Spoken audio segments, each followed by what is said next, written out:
ആകാശവാണി. നമസ്കാരം. വാർത്തകൾ വായിക്കുന്നത് Vijesh.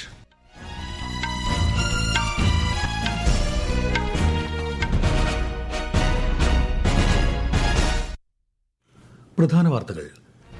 ന്യൂഡൽഹിയിലെത്തിയ Finland president Alexander stub, രാഷ്ട്രപതി ദ്രൌപദി മുർമു, പ്രധാനമന്ത്രി നരേന്ദ്രമോദി എന്നിവരുമായി ഇന്ന് കൂടിക്കാഴ്ച നടത്തും. പശ്ചിമേഷ്യയിൽ ഇറാനും US-ഇസ്രയേൽ സഖ്യവും തമ്മിലുള്ള സംഘർഷം അതിശക്തം. ഇറാന്റെ യുദ്ധക്കപ്പൽ തകർത്ത് അമേരിക്ക. ലെബനനിലെ ഹിസ്ബുള്ള കേന്ദ്രങ്ങൾക്ക് നേരെ ഇസ്രയേൽ ആക്രമണം.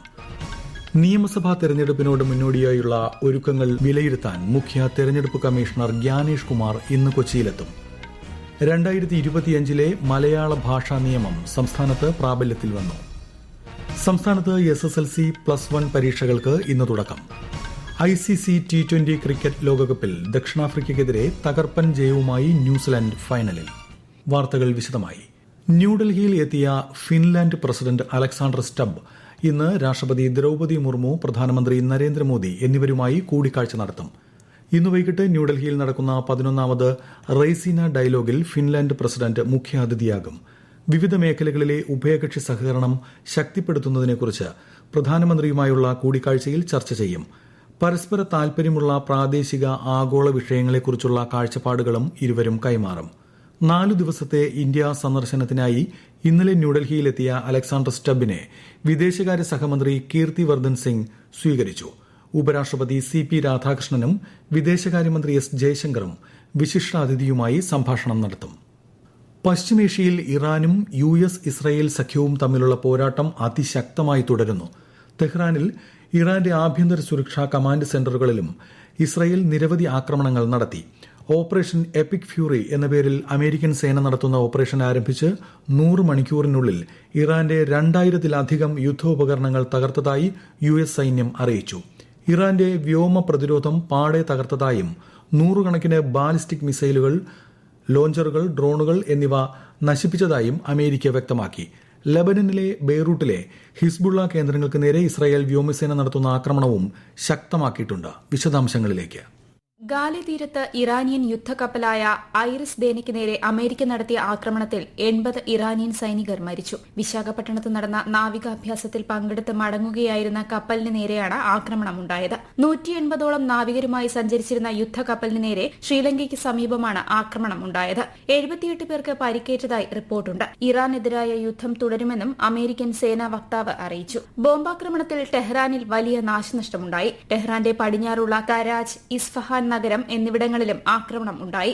അതിനിടെ ഓപ്പറേഷനിൽ പങ്കെടുത്ത 4 US സൈനികർ കുവൈറ്റിലെ ഷുഐബ തുറമുഖത്ത് ഇറാൻ ആക്രമണത്തിൽ കൊല്ലപ്പെട്ടു. സംഘർഷത്തിനിടെ സൈപ്രസിൽ ആക്രമണമുണ്ടായ സാഹചര്യത്തിൽ ഇംഗ്ലണ്ടും ഫ്രാൻസും യുദ്ധക്കപ്പലുകളും വ്യോമ പ്രതിരോധ സംവിധാനങ്ങളും വിന്യസിച്ചിട്ടുണ്ട്. തുർക്കിയിലേക്ക് ഇറാൻ വിക്ഷേപിച്ച മിസൈലും അമേരിക്ക തകർത്തു. ഖത്തറിലെ വിമാനത്താവളങ്ങൾക്കും പ്രകൃതിവാതക നിലയങ്ങൾക്കും ജനവാസ മേഖലകൾക്കും നേരെ ഇറാൻ ആക്രമണം നടത്തിയതായി ഖത്തറും ആരോപിച്ചു. News desk, Akashvani. ഫെബ്രുവരി 28 മുതൽ നടക്കുന്ന ആക്രമണങ്ങളിൽ ഇറാനിൽ 1097 സാധാരണക്കാർ കൊല്ലപ്പെട്ടതായി US ആസ്ഥാനമായ മനുഷ്യാവകാശ സംഘടന അറിയിച്ചു. 100,000-ലധികം പേർ പലായനം ചെയ്തതായി ഐക്യരാഷ്ട്രസഭ വ്യക്തമാക്കി. ഇറാന്റെ അടുത്ത പരമോന്നത നേതാവായി തെരഞ്ഞെടുക്കപ്പെടുന്നയാളെയും ഉന്മൂലനം ചെയ്യുമെന്ന് ഇസ്രായേൽ പ്രതിരോധ മന്ത്രി ഇസ്രായേൽ കാറ്റ്സ് മുന്നറിയിപ്പ് നൽകി. വിദേശകാര്യമന്ത്രി S ജയശങ്കർ സൌദി വിദേശകാര്യമന്ത്രി ഫൈസൽ ബിൻ ഫർഹാൻ ബിൻ അബ്ദുള്ളയുമായി ഫോണിൽ സംസാരിച്ചു. പശ്ചിമേഷ്യയിലെ സുരക്ഷാ സാഹചര്യത്തെക്കുറിച്ചായിരുന്നു സംഭാഷണം. ഗൾഫ് രാജ്യങ്ങളിലും ആക്രമണം നടക്കുന്ന സാഹചര്യത്തിൽ ഇന്ത്യക്കാരുടെ സുരക്ഷയെക്കുറിച്ച് വിദേശകാര്യമന്ത്രി ആശങ്ക രേഖപ്പെടുത്തി. ഇന്ധന ലഭ്യത, ഹോർമൂസ് കടലിടുക്കിലെ സുരക്ഷ എന്നിവയും ചർച്ചയായി. പശ്ചിമേഷ്യയിലെയും ഗൾഫ് മേഖലയിലെയും നിലവിലെ സ്ഥിതി കണക്കിലെടുത്ത് വിദേശകാര്യ മന്ത്രാലയം കൺട്രോൾ റൂം സജ്ജീകരിച്ചു. ടോൾ ഫ്രീ നമ്പരായ 1800-118797 +911123012113 +911123014104 +911123017905 എന്നീ നമ്പറുകളിലോ രാവിലെ 9 മണി മുതൽ രാത്രി 9 മണി വരെ ബന്ധപ്പെടാം. പ്രശ്നബാധിത മേഖലകളിലെ ഇന്ത്യൻ എംബസികളും 24 മണിക്കൂർ പ്രവർത്തിക്കുന്ന കൺട്രോൾ റൂം ആരംഭിച്ചിട്ടുണ്ട്. പശ്ചിമേഷ്യയിലെ നിലവിലുള്ള സാഹചര്യം കണക്കിലെടുത്ത് ടൊറന്റോ, ഫ്രാങ്ക്ഫർട്ട്, പാരീസ് എന്നിവിടങ്ങളിലേക്ക് ഈ മാസം 11 വരെ എയർ ഇന്ത്യ ഡൽഹിയിൽ നിന്ന് കൂടുതൽ വിമാന സർവീസുകൾ നടത്തും. UAEയിലെ റാസൽ ഖൈമയിൽ നിന്ന് ഡൽഹി, കൊച്ചി, മുംബൈ എന്നിവിടങ്ങളിലേക്ക് ശനിയാഴ്ച വരെ പ്രത്യേക വിമാനങ്ങൾ സർവീസ് നടത്തും. പശ്ചിമേഷ്യൻ സംഘർഷ സാഹചര്യങ്ങളെ തുടർന്ന് മാർച്ച് 10 വരെയുള്ള ടിക്കറ്റുകൾ റദ്ദാക്കിയാൽ മുഴുവൻ റീഫണ്ട് നൽകുമെന്ന് എയർ ഇന്ത്യ. സൌജന്യമായി റീഷെഡ്യൂൾ ചെയ്യാനും സൌകര്യമുണ്ടാകും. പശ്ചിമേഷ്യ, UK, യൂറോപ്പ് യാത്രകൾക്കായി ഫെബ്രുവരി 28 അതിനു മുമ്പോ നടത്തിയ ബുക്കിംഗുകൾക്കാണ് ഇത് ബാധകം. ഇറാനെതിരായ പ്രസിഡന്റ് ഡൊണാൾഡ് ട്രംപിന്റെ സൈനിക നീക്കത്തെ പിന്തുണച്ച് US സെനറ്റ്. കോൺഗ്രസിന്റെ അനുമതിയില്ലാതെയുള്ള സൈനിക നീക്കം നിർത്തലാക്കാനുള്ള ഉഭയകക്ഷി പ്രമേയം ഇന്നലെ രാത്രി സെനറ്റർമാർ തടഞ്ഞു. 47-നെതിരെ 53 വോട്ടുകൾക്കാണ് സെനറ്റ് പ്രമേയം തള്ളിയത്. സംഘർഷങ്ങളുടെ പശ്ചാത്തലത്തിൽ പശ്ചിമേഷ്യൻ മേഖലകളിൽ ഇന്നും നാളെയും നടത്താനിരുന്ന CBSE 10, 12 ക്ലാസുകളിലെ പരീക്ഷകൾ മാറ്റിവെച്ചു. പുതിയ തീയതി പിന്നീട് അറിയിക്കും. ഈ വാർത്തകൾ ആകാശവാണിയിൽ നിന്ന്. ആകാശവാണി വാർത്തകളും വാർത്താ അധിഷ്ഠിത പരിപാടികളും All India Radio News Thiruvananthapuram YouTube ചാനലിലും All India Radio News Thiruvananthapuram Facebook പേജിലും AIR ന്യൂസ് _തിരുവനന്തപുരം ഇൻസ്റ്റഗ്രാം അക്കൌണ്ടിലും AIR ന്യൂസ് _TVM X ഹാൻഡിലും ലഭ്യമാണ്. ഉപരാഷ്ട്രപതി CP രാധാകൃഷ്ണൻ ഇന്ന് കർണാടക സന്ദർശിക്കും. ബേലാവി ജില്ലയിലെ ശ്രീ വീരഭദ്രേശ്വർ ക്ഷേത്രത്തിൽ രാജഗോപുരം കലശാരോഹണം മഹാകുംഭാഭിഷേക ചടങ്ങുകളുടെ ഉദ്ഘാടനത്തിൽ അദ്ദേഹം മുഖ്യാതിഥിയാകും. ഉപരാഷ്ട്രപതി ഈ മാസം 7-ന് ത്രിപുരയിലെ അഗർത്തലയും സന്ദർശിക്കും. സംസ്ഥാനത്ത് SSLC+1 പരീക്ഷകൾക്ക് ഇന്ന് തുടക്കം. കേരളത്തിലെ 3031 പരീക്ഷാ കേന്ദ്രങ്ങളിലായി 4,17,497 വിദ്യാർത്ഥികളാണ് SSLC പരീക്ഷ എഴുതുന്നത്. ഗൾഫ് മേഖലയിൽ 633 പേരും ലക്ഷദ്വീപിൽ 386 പേരും രജിസ്റ്റർ ചെയ്തിട്ടുണ്ട്. 2ാം വർഷ ഹയർ സെക്കൻഡറി പരീക്ഷകൾ നാളെയാണ് ആരംഭിക്കുന്നത്. നിയമസഭാ തെരഞ്ഞെടുപ്പിന് മുന്നോടിയായി ഒരുക്കങ്ങൾ വിലയിരുത്താൻ മുഖ്യ തെരഞ്ഞെടുപ്പ് കമ്മീഷണർ ഗ്യാനേഷ് കുമാർ ഇന്ന് കൊച്ചിയിലെത്തും. കന്നി വോട്ടർമാരുമായും അദ്ദേഹം സംവദിക്കും.